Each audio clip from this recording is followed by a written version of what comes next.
Hi, happy Friday. I am so excited to be able to stand outside and take a deep breath of clean, fresh air. It's something I've not been able to do in quite some time because of the wildfires and the huge, nasty blanket of smoke that has basically covered our state and really the whole west coast of the country now for quite some time. This is the first day in a long time I've been able to actually breathe freely for any length of time at all outside. It's so nice and refreshing just to have clean air again. Oh, the things that we take for granted, right? The air was so nice this morning that after I put on my workout gear, I went outside just to drink it all in. I looked up and I was actually able to see blue, a blue sky with some fluffy white clouds. It was the most welcoming, beautiful sight. I immediately said a prayer of thanks. Thank you, Lord, for the clean, fresh air and for the beautiful view today. And then, because I wanted to just take it a little bit more, I decided to take a walk around our property. So when I got around to the front, I glanced over at our front entryway here, and I had to do a double take because there was something unexpected sitting on one of our bistro chairs here in our front entryway.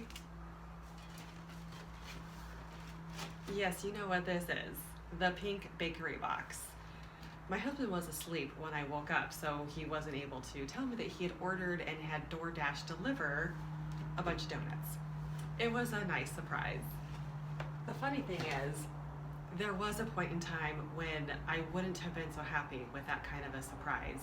I would have kind of been annoyed because I didn't want that kind of temptation in the house. Now, as a side note, if there is something, whether it's food or otherwise, could be anything, that you know will really trip you up and it's a problem for you, I do always think it's best to not have access to whatever that is because it always is one of the best solutions. But at that point in time, when I wouldn't have been too thrilled with this box showing up, I was very strict with myself. I had very stringent rules about exercise, about how I ate and what I ate and when, and all kinds of different things.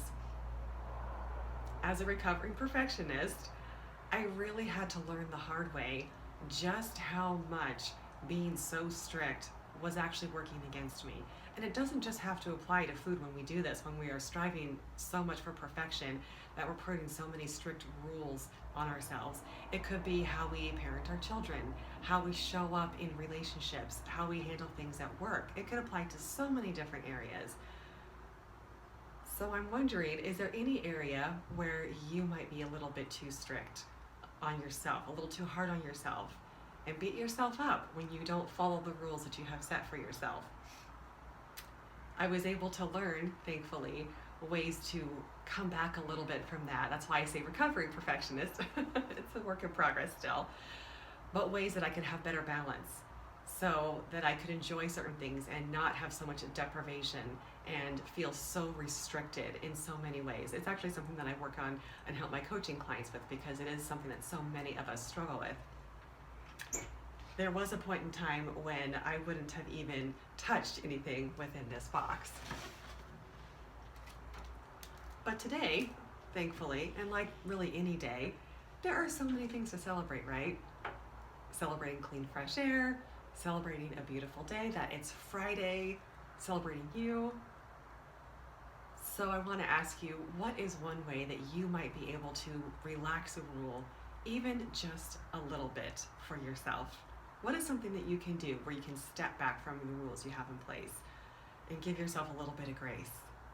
Maybe you need to get yourself a donut today. As always, stay well, take care, and I will see you next time. Mwah.